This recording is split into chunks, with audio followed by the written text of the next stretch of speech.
Okay. Hello and welcome, friends. Once again, good morning to all of you, and welcome to our online platform Barabanki genius coaching. और जैसा कि आप सब जानते हैं कि क्लास का टाइमिंग हो गया सुबह मॉर्निंग का 9:15 पे स्टार्ट होती है। सभी लोग जिनको लिंक आ चुका है प्लीज़ लाइव हो जाइए, ठीक है। और जैसा आप सब जान रहे हैं कि ये पैंडमिक के दौर में ये ऑफलाइन क्लासेस का शेड्यूल अभी तो नहीं है, लेकिन ऑनलाइन क्लासेस आपके लिए प्रोवाइड की जा रही हैं। और इसी में आपको जो पार्ट्स ऑफ स्पीच में हम लोग शुरुआत किए थे इंग्लिश सिलेबस में, तो आर्टिकल्स पढ़ा था, फिर नाउन, फिर प्रोनाउन चल रहा था। मैं एक बार रिवाइज कर देता हूँ आपको, क्योंकि first day of the week है। तो लास्ट वीक में हम लोग ने प्रोनाउन जो है वो कंक्लूड किया था, और उस पर बेस्ड क्वेश्चंस यानी कि प्रैक्टिस करनी थी किस तरह के क्वेश्चन आएंगे। तो उसके लिए क्वेश्चन ही बनाया गया था। अच्छा, सैटरडे को क्लास जो है वो 5 टीचर्स डे की वजह से और थोड़ा सा जो कैंपेन चल रहा था दैट्स वाई वो क्लास कंडक्ट नहीं हो पाई। तो नेक्स्ट डे में हम लोग क्वेश्चन आया डिस्कस करेंगे। आज कुछ क्वेश्चन मैं आपको ऐसे ही वर्बली मतलब बोर्ड पर लिख करके बता देता हूँ कि अगर इस तरह के क्वेश्चन आपके एग्जाम में पूछे जाएंगे रिलेटेड टू प्रोनाउन, तो उसमें आपको कैसे जवाब देना। और चूंकि ये एक रूल पर बेस्ड है आपके, ठीक है, तो रूल पर बेस्ड है इसीलिए मैं डिस्कस कर रहा हूँ आपसे। जैसे मान लीजिए एक सेंटेंस लिखा हुआ है कि you and I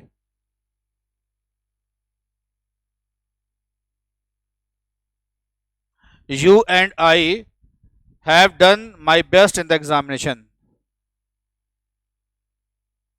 have done my best in the examination।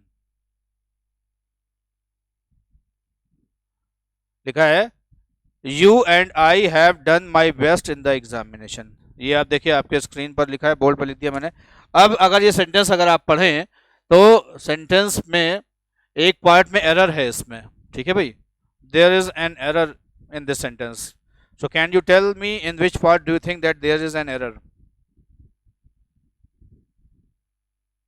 देखिए इस सेंटेंस को अगर आप देखें तो यहाँ एंड से आपने एक प्रोनाउन जोड़ा है और एक आई से जोड़ा है। यू आप जानते हैं कौन सा प्रोनाउन है, सेकंड पर्सन का प्रोनाउन है, सेकंड पर्सन। और आई जो है ये आपका फर्स्ट पर्सन का प्रोनाउन है, सही है, फाइन। और I have done my best, ये देखिए यहाँ पर माई, ये कौन सा केस है, पॉजिटिव, सही है। अब बताइए अगर यू एंड आई लिखा है सेकंड पर्सन और फर्स्ट पर्सन, तो इसमें पता है क्या लगेगा। अब अगर यू के हिसाब से लगाते तो योर लगना चाहिए था, आई के हिसाब से आपने लगाया था माई। इसका मतलब कहीं ना कहीं यू को आपने यहाँ पर नेग्लेक्ट कर दिया है। तो अब क्या होगा इस रूल को पता है। अब कभी भी याद रखिएगा एंड से अगर दो पर्सन के प्रोनाउन जुड़े हैं, यानी कि जैसे मान लिया यहाँ पर सेकंड और फर्स्ट पर्सन का जुड़ा है, तो जो बड़ा यानी कि पहले वाला आता है उसका प्रोनाउन यहाँ पर लिखा जाएगा, मतलब उसका पॉजिटिव केस बनेगा। कहने का मतलब ये है कि जैसे मान लीजिए यू एंड आई लिखा है, यानी कि यहाँ पर सेकंड पर्सन है और यहाँ पर फर्स्ट पर्सन है, तो जो पॉजिटिव केस बनाएंगे इसका वो क्या है पता है, वो आई के अकॉर्डिंग बनेगा। लेकिन आई के अकॉर्डिंग अगर आप यहाँ माई बना देंगे तो ये गलत हो जाएगा। क्यों? क्योंकि प्लूरल चाहिए होगा। तो इसका आपको पता है आई का प्लूरल क्या होता है, वी होता है। तो वी के अकॉर्डिंग सब कुछ चलेगा। तो अब आप बनाइएगा अस, अवर या आर्स। क्या कहा मैंने कि अगर सेकंड और फर्स्ट पर्सन का प्रोनाउन जुड़ा है एंड से और इसका पॉजिटिव केस लिखना है आपको, तो जो बड़ा यानी कि पहले आता है फर्स्ट पर्सन उसका बनेगा और प्लूरल बनेगा। तो आई का प्लूरल वी होता है, तो वी का ऑब्जेक्ट अस होगा, पॉजिटिव एडजेक्टिव अवर होगा, पॉजिटिव प्रोनाउन बनाएंगे तो अवर्स लिखना होगा। तो इस सेंटेंस में होगा you and I have done our best, यहाँ पर माई हटेगा और अवर आ जाएगा, ठीक है भाई।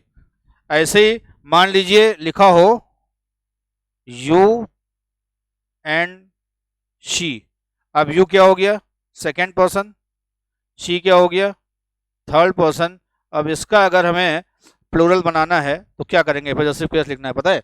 अब आप कहेंगे कि यहाँ पर सेकंड और थर्ड पर्सन में सेकंड पर्सन पहले आता है, तो सेकंड पर्सन का बनाना होगा। और आप जानते हैं सेकंड पर्सन यू सिंगुलर भी होता है, यू प्लूरल भी होता है। तो यहाँ पर आ जाएगा यू, योर और योर्स। समझिएगा इस बात को। अब अगर लिखा हो you he and she, you he and she लिखा है, तो यू कौन सा है, सेकंड, ही कौन सा है, थर्ड, और ये ही भी थर्ड है आपका, तो इसका भी क्या बनेगा पता है, सेकंड पर्सन के हिसाब से बनाएंगे, तो इसका भी बनेगा यू, योर या योर्स। और इसका अगर रिफ्लेक्सिव बनाएंगे तो यहाँ पर अवर सेल्फ्स और यहाँ पर योर सेल्फ्स, और यहाँ पर भी योर सेल्फ्स ही रहेगा। तो ये एक इंपॉर्टेंट रूल पर बेस्ड था ये सेंटेंस, तभी मैंने आपको लिए लिखा है। याद रखिएगा कि सेकंड और फर्स्ट पर्सन होगा, फर्स्ट पर्सन, तो इसमें फर्स्ट पर्सन के अकॉर्डिंग चलेगा। यू एंड शी में सेकंड और थर्ड पर्सन है तो सेकंड पर्सन के हिसाब से चलेगा, और अगर यू ही एंड शी लिखा हुआ है तो यहाँ पर सेकंड पर्सन का प्लूरल चलेगा, यू, योर, योर्स और योरसेल्फ। इस बात को ध्यान रखिएगा प्लीज, ये एग्जामिनेशन पॉइंट ऑफ व्यू से बहुत इंपॉर्टेंट है आपके लिए। तो चाहे तो आप इसका एक स्क्रीनशॉट भी ले लिए, है ना, क्योंकि कहीं ना कहीं ये काम आएगा आपके।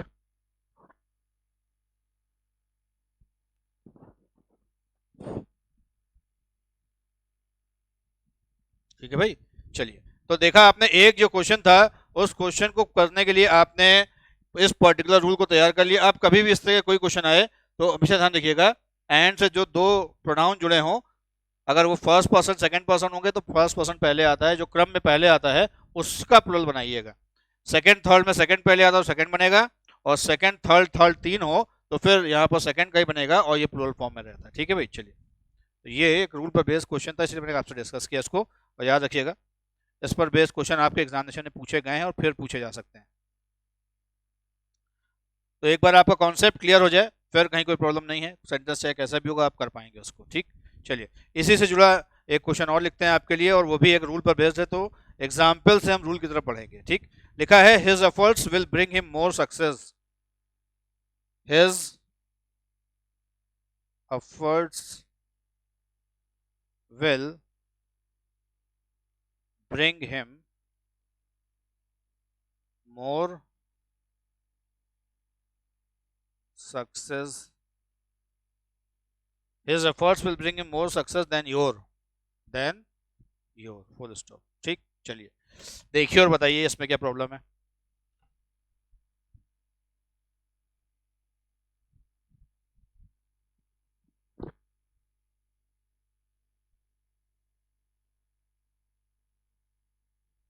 सेंटेंस पढ़िए और पढ़ने के बाद बताइए in which part do you think there is a mistake.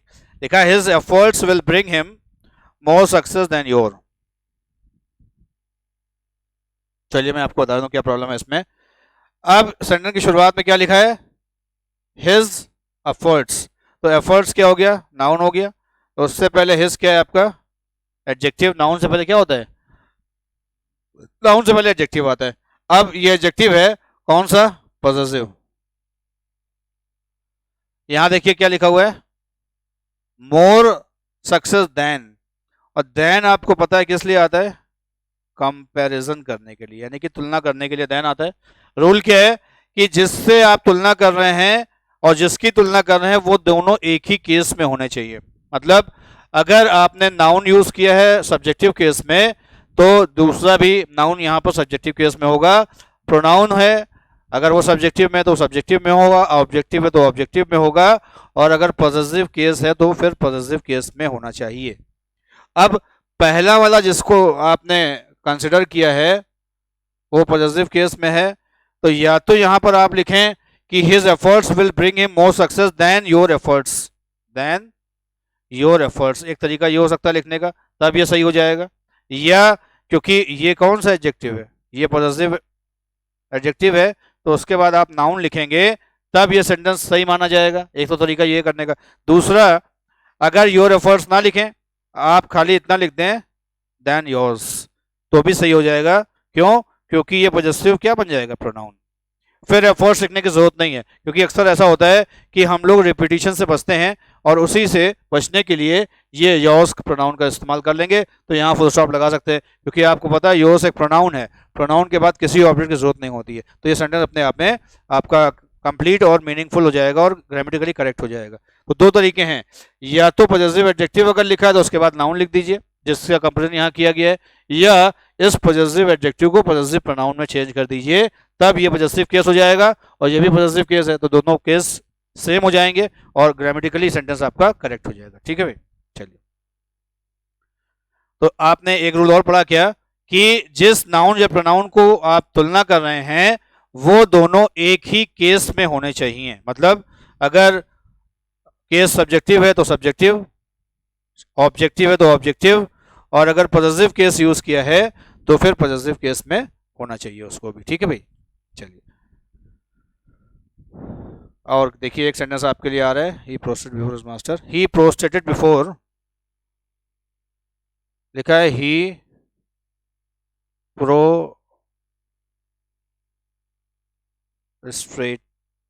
प्रोस्ट्रेटेड before his master. लिखा है he prostrated before his master who had return from London, who had returned from London after a year, ठीक है भाई, चलिए। इस sentence को भी आप पढ़िए और बताइए कि किस पार्ट में मिस्टेक लग रही है।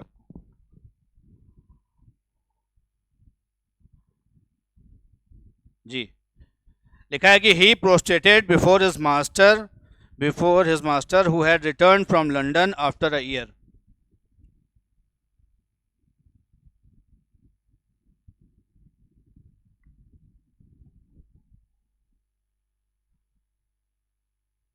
नहीं, रिप्लाई करिए जल्दी से फटाफट।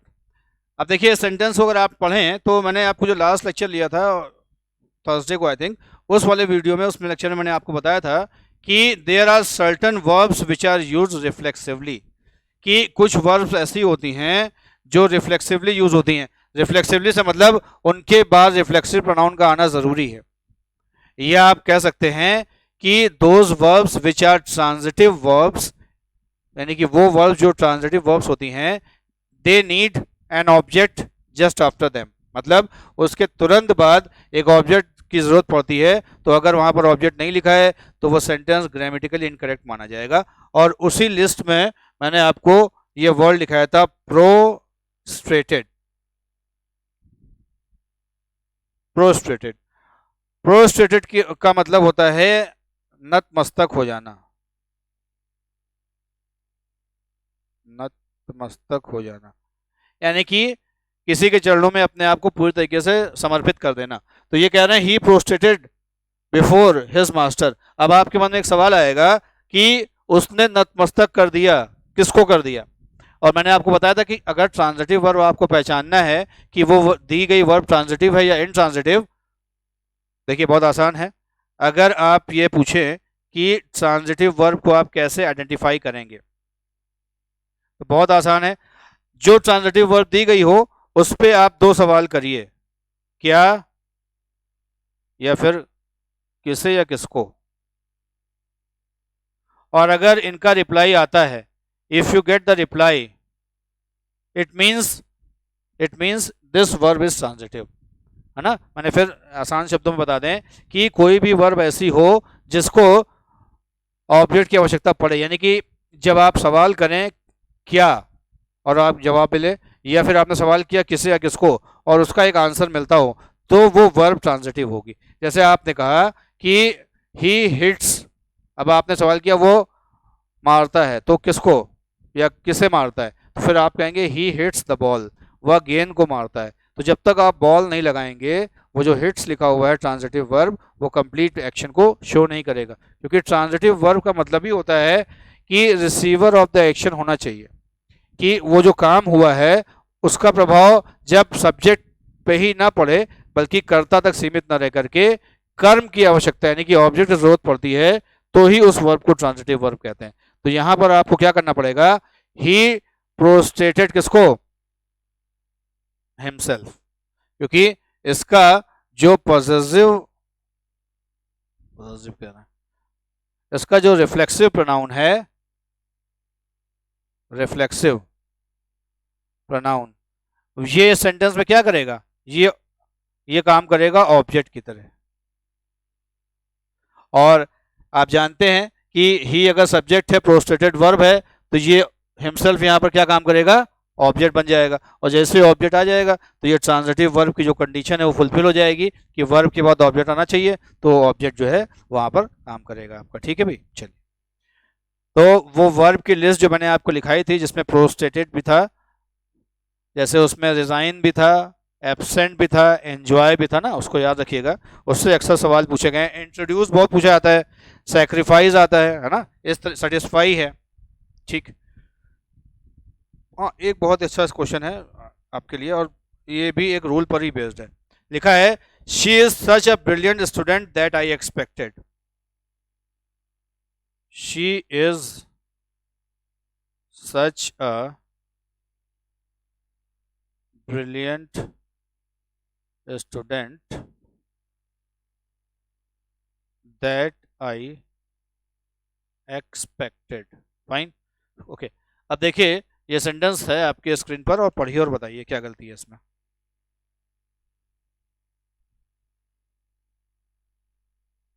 She is such a brilliant student that I expected. Look at this sentence and try to get where the mistake is.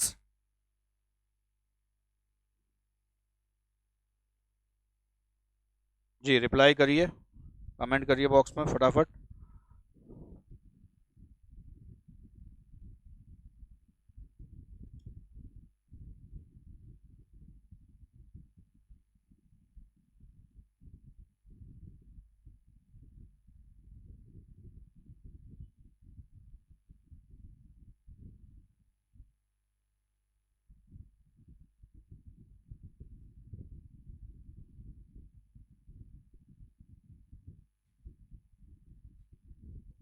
देखिए, इस सेंटेंस को अगर आप पढ़ें तो she is such a brilliant student that, अब आपने देखा यहां सच लिखा हुआ है और यहां दैट लिखा हुआ है। सच की हिंदी क्या होती है, she is such a brilliant. यहां पर अगर पढ़ें सच अ ब्रिलियंट स्टूडेंट, तो ब्रिलियंट तो हो गया एडजेक्टिव, स्टूडेंट हो गया noun. So she is such a brilliant, तो सच यहां क्या काम कर रहा है, इतना, वह इतना ज्यादा ब्रिलियंट है जितना मैंने एक्सपेक्ट किया था। तो जब इतना और इतनी के संदर्भ में आएगा, तब यहां पर सच के साथ दैट नहीं आता है। क्या आता है बताइए, मैं वो देखिए एक सेंटेंस आपके लिख रहा हूं, I like such friends dash are faithful. या एक और सेंटेंस देखिए, I like such books dash are useful. देखिए, इससे आपको एक चीज कॉन्सेप्ट क्लियर कर रहे हैं कि सच का जो हिंदी मीनिंग होता है उससे आप कैसे पहचानेंगे कि दैट आएगा या कोई दूसरा प्रोनाउन आएगा। आई लाइक सच फ्रेंड्स,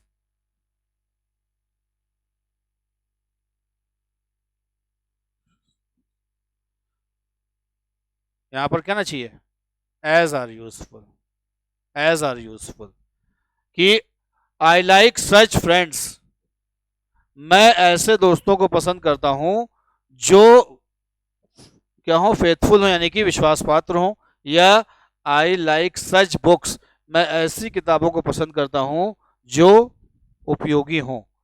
ऐसे ही she is such a brilliant student that I expected, कि वह ऐसी ब्रिलियंट स्टूडेंट है जैसा मैं एक्सपेक्ट कर रहा था। तो यहां पर दैट की जगह क्या आएगा, एज आएगा। और जब इतना और की आएगा तब वहां पर दैट आता है। इसको भी समझ लीजिएगा कि सच के साथ दैट आएगा, लेकिन जब उसकी हिंदी होगी क्या, जैसे आपने कहा कि she was in such rage that she slapped him. अब देखिए इसी सेंटेंस को पढ़िए कि लिखा है she was in such rage, यानी कि वह इतना गुस्से में थी कि उसने उसे थप्पड़ मार दिया। अब यहां पर जो सेंटेंस की हिंदी है वो क्या है, इतना, और इसकी हिंदी क्या आ रही है, की। तो अगर इतना और की है तो वहां सच और दैट सच के साथ दैट आएगा, और जब ऐसा या ऐसी, और इसकी हिंदी क्या है, जो, उस सेंटेंस में एज आएगा। इसको ध्यान रखिएगा, यहां पर एज आर यूजफुल, और यहां पर कहा गया that she slapped him, both are correct. लेकिन हिंदी से पता चलेगा कि जब इसका इतना इतनी के साथ की आएगा तब सब दैट यूज करिएगा, और जब सच के साथ एज लगाओ तो मतलब ऐसा ऐसी और जो लिखा होगा तब इस सेंटेंस में आएगा। ठीक है भाई, तो आपने देखा कि किस तरीके से मीनिंग्स चेंज हो जाता है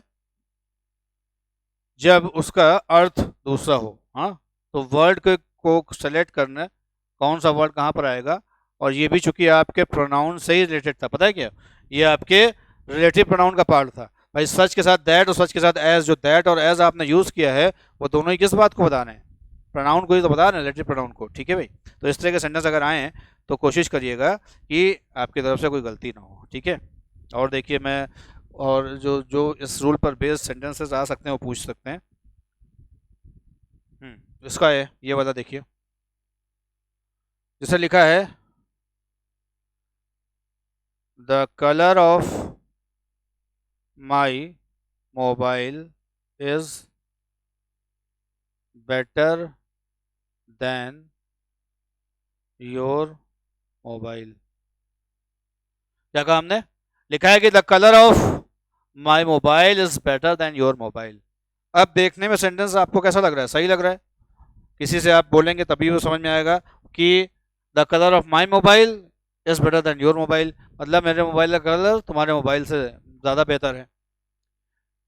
but so far as competitive examination या competitive sentence is concern, grammatically this sentence is not correct, grammatically this sentence is not correct. अब क्या गलती है जरा बताइए इसमें।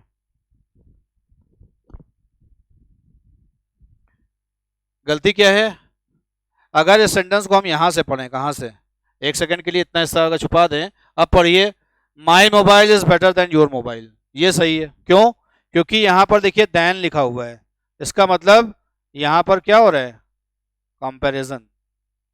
और जब कंपैरिजन होता है तो मैंने अभी बताया था जिन दो चीजों में कंपैरिजन किया जाता है वो दोनों एक समान फॉर्म में होने चाहिए, they must be in same case. मतलब सब्जेक्टिव है तो सब्जेक्टिव, ऑब्जेक्टिव है तो ऑब्जेक्टिव, पॉसेसिव है तो पॉसेसिव। अब माई मोबाइल पॉसेसिव केस है और योर मोबाइल भी पॉसेसिव केस है, लेकिन यहाँ पर कंपैरिजन किस में हो रहा है, अगर एक मोबाइल का दूसरे मोबाइल से कंपेयर होता तब तो ये सेंटेंस करेक्ट था, लेकिन यहां पर कंपैरिजन किसका हो रहा है, देखिए द कलर ऑफ, यानी कि मोबाइल जो है नाउन है और उसका कलर क्या है, एक फीचर है, फीचर समझते हैं, एक गुण है, एक कैरेक्टरिस्टिक्स है। तो अगर नाउन का नाउन से कंपैरिजन नहीं हो रहा है, नाउन जो नाउन है उसकी एक क्वालिटी कह लीजिए, एक गुण कह लीजिए, एक फीचर कह लीजिए, अगर उसका कंपैरिजन दूसरे से आप करेंगे तो क्या पूरे मोबाइल से करेंगे, नहीं। या तो इस सेंटेंस को करेक्ट करने के लिए आप लिखें better than the colour of your mobile. ये तरीका बच्चों वाला है, बच्चों वाला मैं इसलिए कह रहा हूं, क्यों, क्योंकि यहां पर आपने दो बार द कलर ऑफ यूज किया है, और आपको पता है एक सेंटेंस में रिपीटिशन अगर आ जाए तो वो सेंटेंस ऑकवर्ड हो जाता है, ग्रामेटिकली तो करेक्ट है लेकिन सुनने में और कॉम्पिटिटिव लेवल पे ये चीज मायने नहीं रखती है। अब इसका क्या करना चाहिए, अगर ये लिखा हुआ है तो आप यहां पर लिखिए than that of your mobile. Now this sentence is correct, ये जो आपने दैट ऑफ लिख दिया ना, देन दैट ऑफ, क्यों, क्योंकि यहां पर मोबाइल का एक फीचर है कलर, उसकी तुलना जो दूसरा मोबाइल है उसके कलर से ही होगी। अब भाई कलर की तुलना आप पूरे मोबाइल से कैसे कर सकते हैं? पूरे मोबाइल में क्या होता है, बहुत सारी चीज़ें होती हैं, आपको ही पता है। उसमें उसका स्क्रीन होता है, उसका सिस्टम होता है, उसका एंड्रॉयड सिस्टम होता है, और उसकी क्वालिटी होती है, उसका कैम। तो आपने उसके मोबाइल के कलर की तुलना की है ना, तो कलर की तुलना कलर से ही होगी, और इसको बताने के लिए आपको ये दैट ऑफ लगाना पड़ेगा। ठीक है, चलिए इसको समझाने के लिए क्वेश्चन और देख लेते हैं आपके लिए। जैसे फॉर एग्जाम्पल लिखा हो, the roads of Lucknow are better than Kanpur. क्या लिखा है? The roads of Lucknow are better than Kanpur. अब आप कह रहे हैं कि लखनऊ की सड़कें कानपुर से बेहतर हैं। गलत सवाल है, स्टेटमेंट है आपका। क्यों? क्योंकि यहाँ पर लखनऊ और कानपुर दो नाउन हैं, लेकिन कंपैरिजन किसके बीच में हो रहा है? कंपैरिजन आप लखनऊ की सड़कों से कर रहे हैं, तो किससे करेंगे? पूरे कानपुर से कर देंगे? नहीं, कानपुर की सड़कों से करना पड़ेगा। एक तो तरीका ये है कि आप लिखें the roads of Lucknow are better than the roads of Kanpur, the roads of Kanpur, this is the one method. लेकिन यहां पर कहा जाता है कि रिपीटिशन नहीं होना चाहिए। तो अब ये जिससे आप तुलना कर रहे हैं, ये किस फॉर्म में है आपका नाउन? ये प्लूरल फॉर्म में है। ठीक है, तो अभी आपने वहां पर देन दैट ऑफ लगाया था। क्यों? क्योंकि वहां पर कलर था जो सिंगुलर था। अब अगर प्लूरल है तो आपको लिखना पड़ेगा देन दोज ऑफ कानपुर। तो जैसे ही आपने ये लगाया देन दोज ऑफ, तो ये दोज किसको बता रहे हैं? ये रोड्स को बता रहा है। तो रिपीटिशन से बचने के लिए अगर सिंगुलर होगा तो देन दैट ऑफ लिखिएगा, और अगर प्लूरल होगा तो देन दोज ऑफ आएगा। तो याद रखिएगा, केस वाइज भी सेंटेंस आएगा आपके एग्जामिनेशन में। तो याद रखिएगा, अगर एक नाउन की तुलना दूसरे नाउन से की जाए तो वो दोनों एक केस में होने चाहिए, पहली बात। और अगर एक नाउन की तुलना ना होके उसकी एक फीचर की तुलना की जा रही हो, तो फिर दूसरे नाउन के भी उसी फीचर से की जाएगी। तो अगर वो नाउन सिंगुलर है तो देन दैट ऑफ, और अगर प्लूरल है तो देन दोज ऑफ, ये आपको यूज करना होगा। ठीक है भाई, तो उम्मीद करते हैं कि ये जो प्रोनाउन से रिलेटेड जो क्वेश्चन थे या रूल्स थे, मैंने लगभग आपके साथ सभी डिस्कस किए हैं। और इसके अलावा भी अगर आपको लगता है कुछ चीज़ें हैं, तो आप अपने इस तरह से एक बार प्रयास करिएगा, प्रैक्टिस करिएगा, और फिर जब नेक्स्ट क्लास मिलेंगे हम लोग तो उसमें और डिस्कशन करेंगे। अब जैसा मैंने आपको बताया था कि आपका जो क्लास है उसमें दो पार्ट मैंने डिवाइड किया था, एक ग्रामर पार्ट है, दूसरा वोकेबलरी का पार्ट है। ठीक, तो ग्रामर के पोर्शन में मैंने कुछ चीज़ें जो प्रोनाउन से रिलेटेड बची थी वो मैंने डिस्कस की हैं। और इसमें भी अगर आपको कभी कोई दिक्कत हो तो कमेंट करिएगा, और बाद में मैं उसका फीडबैक लेकर के नेक्स्ट क्लास में क्लैरिफिकेशन दूंगा आपको। ठीक, तो अब जो पार्ट है आपका वोकेबलरी का स्टार्ट करते हैं, जैसे मैंने लास्ट कहा भी था। तो today is idioms and phrases का एक सेगमेंट रखा गया है। और आप देखें इंग्लिश में आप कोई भी एग्ज़ाम दें जिसमें इंग्लिश अगर आती है, वन वर्ड सब्स्टिट्यूशन भी आता है, इडियम फ्रेज भी आते हैं, प्रोवर्ब्स भी आती हैं, तो उससे क्वेश्चन ज़रूर पूछे जाते हैं। चलिए तो स्टार्ट करते हैं आज का सेशन आपका इडियम्स एंड फ्रेजेस का। ठीक, चलिए पहला इडियम्स है at the spur of the moment.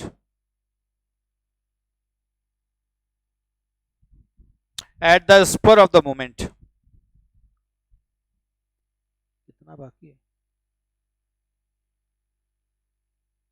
ये लिखा ना 30-29। ठीक जी, at the spur of the moment. अगर ये मान लिया सेंटेंस में लिखा हुआ है किसी देखिए आपके एग्जाम में कैसा आता है, या तो एक सेंटेंस लिखा होता है उसमें इस फ्रेज को यूज करते हैं और आपसे मीनिंग पूछते हैं, या कभी कभी सिर्फ फ्रेज होता है और डायरेक्टली आपसे मीनिंग ही पूछ लेते हैं, वो सेंटेंस नहीं देते। तो at the spur of the moment इसका मतलब क्या होगा पता है? इसका मतलब होगा विदाउट डिले, विदाउट डिले, यानी कि जो भी काम आपको करना है विदाउट डिले, यानी कि उसमें विलंब ना लगाते हुए, अविलंब जिसको आप कहते हैं किसी काम को, तुरंत कार्रवाई की जाए, जिसको आप तुरंत कार्रवाई करते हैं, तो at the spur of the moment English में फ्रेज है, it means without delay. Correct है। चलिए तो याद रखिएगा, इसमें जो स्पर ऑफ द मोमेंट लिखा हुआ है, मोमेंट मतलब वैसे भी ये क्या होता है, तुरंत या एक पल होता है, तो बिना एक पल गंवाए आपको ये काम करना है, जिसको आप हिंदी में कहते हैं द्रुत गति से या अविलंब करना कोई काम को, तो at the spur of the moment. ठीक, चलिए फर्स्ट हो गया। सेकेंड है at loggerheads. Second is at loggerheads. देखिए और बताइए, हिंदी में टाइप कर सकते हैं, अगर आपको हिंदी आ रही है तो हिंदी में बता सकते हैं, कोई दिक्कत नहीं है, हम इंग्लिश में आपको एक्सप्लेन कर देंगे। एट लॉगर हेड्स, बताइए भाई, एट लॉगर हेड्स का क्या मीनिंग होगा?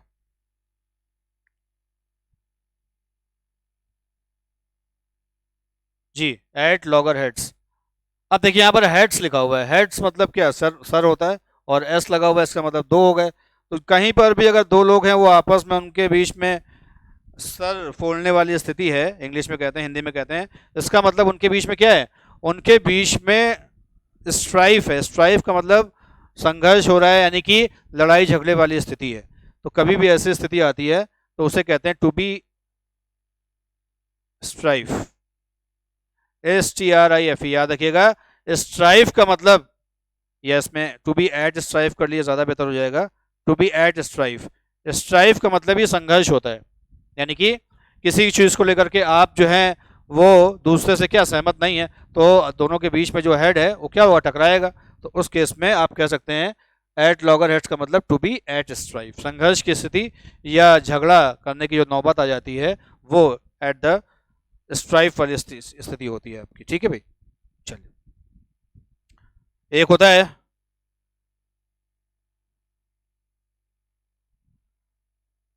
ये आपने सुना होगा, शायद रिपीट भी है, बिल्ड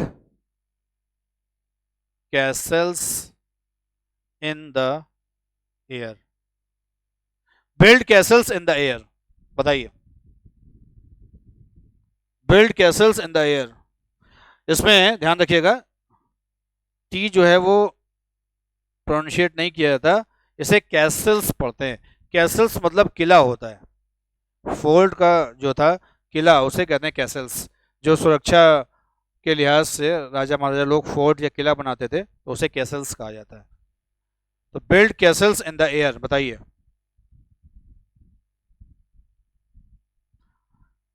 बिल्ड मतलब बनाना, कैसल्स मतलब किला, कहाँ बना रहे हैं आप, इन द एयर, जिसको हिंदी में कहते हैं हवाई किले बनाना, यानी कि हवा में बातें करना। तो इसका इंग्लिश में क्या मीनिंग निकल के आएगा, to make visionary scheme. To make visionary scheme, यानी कि आप ऐसी चीजें के बारे में योजना बनाते हैं जिनका कोई व्यवहारिक अस्तित्व ना हो, यानी कि प्रैक्टिकल अप्रोच नहीं है। बहुत से लोग देखिए, वो हवाई किले का मतलब वो सोचते हैं कि वो ऐसा करेंगे, उसके बाद ये हो जाएगा, फिर ये हो जाएगा, लेकिन वास्तव में वो वहीं पर खड़े होते हैं जहां पर वो खड़े हैं, यानी कि they don't believe in practices, they only believe in thinking. Thinking is good, but you have to build या you have to give efforts to your thinking also. मतलब कहने का है कि सोचना अच्छी बात है, लेकिन जो आप सोचते हैं उसको क्रियान्वित करना उससे बड़ी बात है, तभी वो चीज़ें हासिल होंगी। तो build castles in the air का मतलब हवा में किले बनाना, यानी कि आप कह सकते हैं जो लोग डे ड्रीमर होते हैं, दिन में सपने देखने वाले लोग, वे ऐसी बातें करते हैं और प्रैक्टिकलिटी से बहुत दूर, व्यवहारिकता से अलग होती है। तो ये चीज़ें नेगेटिव सेंस में यूज़ किया जाता है, इसीलिए कहा गया है टू मेक विजनरी स्कीम, यानी कि ऐसी कोई स्कीम बनाना या बातें करना जो प्रैक्टिकल में, व्यवहारिकता में संभव ना हो, उसको कहते हैं build castles in the air. ठीक भाई, चलिए और देखिए, एक होता है आर्गस आइड।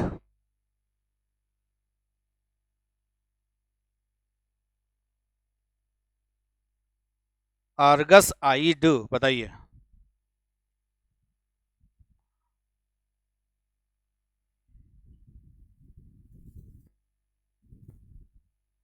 देखिए, आर्गस आइड का जो लिटरल मीनिंग निकल के आता है, वैसे तो आर्गस एक प्रकार का वो है, समुद्री जीव होता है, जिसकी एक नहीं, दो नहीं, बल्कि 8 आंखें होती हैं, ऐसा माना जाता है। तो आप देखिए हम लोग दो आंखों से बहुत कुछ देख लेते हैं, लेकिन जिसके बाद अगर आठ आंखें होंगे तो वो बहुत सारी चीज़ों को बहुत ही चारों तरफ, यानी कि हम लोग पीछे नहीं देख पाते लेकिन वो पीछे भी देख लेता है। तो ऑर्गस आइट का मतलब होता है बहुत ही केयरफुल, ऑब्जर्वेंट, जिसको आप कहते हैं छोटी से छोटी बातों पर भी ध्यान देने वाला या नज़र रखने वाला, जिसको आप कह सकते हो वॉचफुल या केयरफुल। तो उस सेंस में यूज होता है, केयरफुल हो जाएगा, केयरफुल ऑब्जर्वेंट, ऑब्जर्वेंट यानी कि छोटी छोटी चीजों पर भी निगाह या नजर रखने वाला, that person is called Argus eyed. यानी कि आप कह सकते हैं कि वो कैसा है, उसकी जो दृष्टि है, उसकी जो नज़र है बहुत ही सूक्ष्म है, यानी कि बारीक नज़र रखने वाला, that person is called Argus eyed. Hindi में कहते हैं, इंग्लिश में आर्गस आइड कहा जाता है। ठीक है, चलिए और देखिए।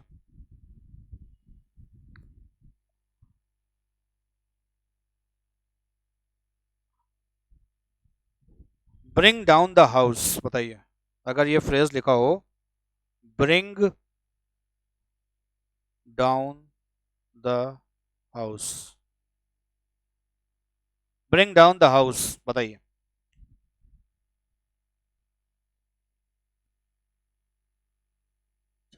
ठीक है, हाँ, ब्रिंग डाउन द हाउस। देखिए इसमें ब्रिंग के बाद डाउन लिखा हुआ है, ठीक है। और जनरली क्या होता है कि डाउन वर्ड जो है वो निगेटिविटी को बताता है, डाउन फॉल आप कहते हैं, यानी कि नीचे गिरना, या डाउन मतलब नीचे होता है। तो डाउन एक ऐसा वर्ड है that shows a negative in meaning. But यहाँ पर आपको बहुत इंटरेस्टिंग बात बताएं, यहाँ जो ब्रिंग डाउन द हाउस लिखा हुआ है, यहाँ पर जो इसका अर्थ निकल के आता है वो पॉजिटिव है। तो अंग्रेजी की यही खूबसूरती, कहीं कहीं पर जो वर्ड होता है उसका जब आप मतलब इडियोमेटिक एक्सप्रेशन देखते हैं तब उसका मीनिंग टोटली चेंज हो जाता है। तो कोई बताएगा ब्रिंग डाउन द हाउस का मीनिंग क्या होगा? ब्रिंग डाउन द हाउस, देखिए यहाँ पर हाउस से मतलब ये मकान से नहीं है। आपने देखा होगा हाउस मतलब हम लोग सदन को हाउस कहते हैं, लोकसभा और विधानसभा जो होती है उसको हाउस कहा जाता है, ठीक है। तो ब्रिंग डाउन द हाउस का मतलब ये होता है रिसीव द अप्लॉज। पहले आप इंग्लिश देख लिए, इंग्लिश में इसका मीनिंग होगा रिसीव द अप्लॉज। अप्लॉज मतलब क्या, शाबाशी होती है, और रिसीव मतलब ग्रहण करना होता है, ठीक है भाई। तो रिसीव द अप्लॉज का मतलब आपने कोई ऐसा काम किया या आपका प्रदर्शन ऐसा रहा है कि सदन के सारे लोग उठ करके आपके सम्मान में ताली बजाने लगते हैं, इसका मतलब ब्रिंग डाउन द हाउस, यानी कि आपने उस पूरे हाउस को क्या कर दिया है, नीचे ला दिया है। इसका मतलब वे सब आपके सम्मान में खड़े होकर के ताली बजाते हैं, इसका मतलब रिसीव द अप्लॉज, यानी कि शाबाशी मिलना या दूसरों से वाहवाही मिलना, उस सेंस में इसका यूज किया जाता है ब्रिंग डाउन द हाउस। तो याद रखिएगा इसका मीनिंग नेगेटिव ना होकर के पॉजिटिव लिया जाता है ब्रिंग डाउन का। ऐसे कहीं पर ब्रिंग डाउन लिखा हो तो वो नेगेटिव होता है, but here it is use in affirmative sense, यानी कि पॉजिटिव सेंस में यूज करते हैं। ओके, एक और देख लीजिए, ब्लेज द ट्रेल, बहुत अच्छा फ्रेज है और मुझे लगता है ये आपके एग्जामिनेशंस में आ भी चुका है, ब्लेज द ट्रेल। और आप जानते हैं कि इडियम्स एंड फ्रेज जो हैं या वन वर्ड्स जो होते हैं वो आपके एग्जामिनेशन में रिपीट बहुत होते हैं, इस वजह से आप इनको रिवाइज करिए, पढ़िए और बताइए। ब्लेज द ट्रेल,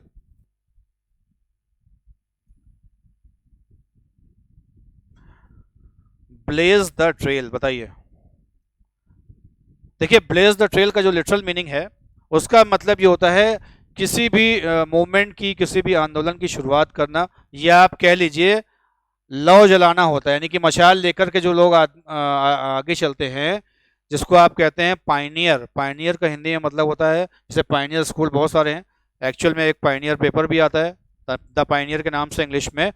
तो पाइनियर का मतलब होता है, हिंदी में कहते हैं प्रणेता, यानी कि प्रथम नेता, यानी कि तो सबसे आगे चले, या किसी आंदोलन की शुरुआत करने वाला, या अब तक जो काम कभी ना किया गया हो उसने पहली बार उस काम को इंट्रोड्यूस किया हो, शुरुआत की हो, तो ऐसे लोगों को पायनियर कहा जाता है। तो सॉरी, ये जो ब्लेज द ट्रेल है इसका मीनिंग होगा टू स्टार्ट अ मूवमेंट,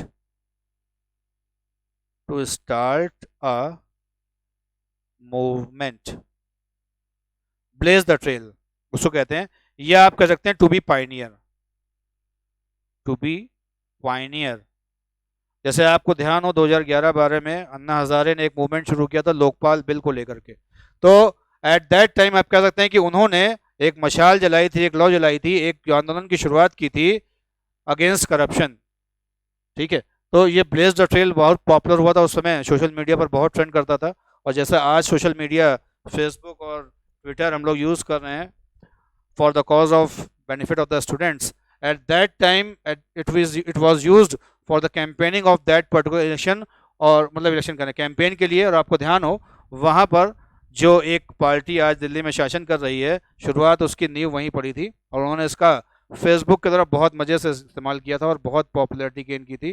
तो ये जो कैंपेन आप लोग और हम लोग चला रहे हैं इस समय, तो ये आप ध्यान रखिएगा, सोशल मीडिया प्लेटफॉर्म बहुत ही यूनिक है, इफ़ेक्टिव है, और अपनी बात कहने का, सही ढंग से कहने का बहुत अच्छा प्लेटफॉर्म है। तो जो हम लोगों का मूवमेंट चल रहा है उसको आप टाइम टू टाइम जो है उस पर ट्वीट और रिट्वीट करते रहिए, because it is you who has to take care of your self. मतलब ये आप ही हैं जिसको अपना ख्याल रखना है, nobody has to going to take care of yourself. It means first of all you have to write, you have to think and you have to write for yourself. बीच कि आपका जो कैंपेन है उसकी गति धीमी ना पड़े, क्योंकि अल्टीमेटली जब तक आप फाइनल डेस्टिनेशन पर नहीं पहुंचते हैं चीज़ों को उसी तरीके से लगातार कंटिन्यूअसली चलते रहने देना चाहिए। ठीक, चलिए आज का नेक्स्ट देखते हैं, clip one's wings. Clip one's wings,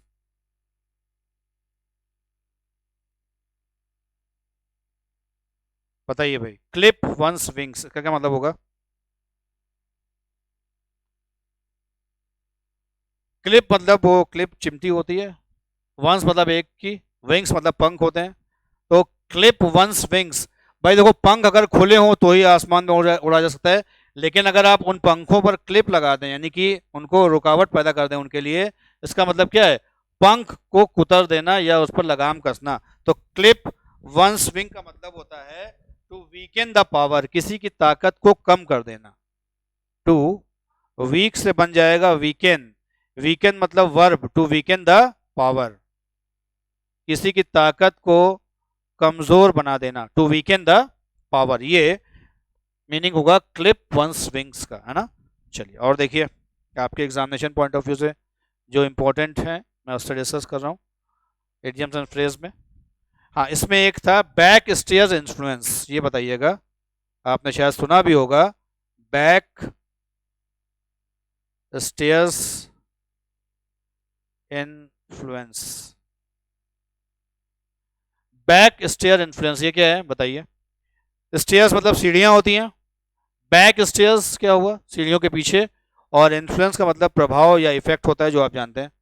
तो बताइए black sorry back stairs influence का क्या मीनिंग होगा?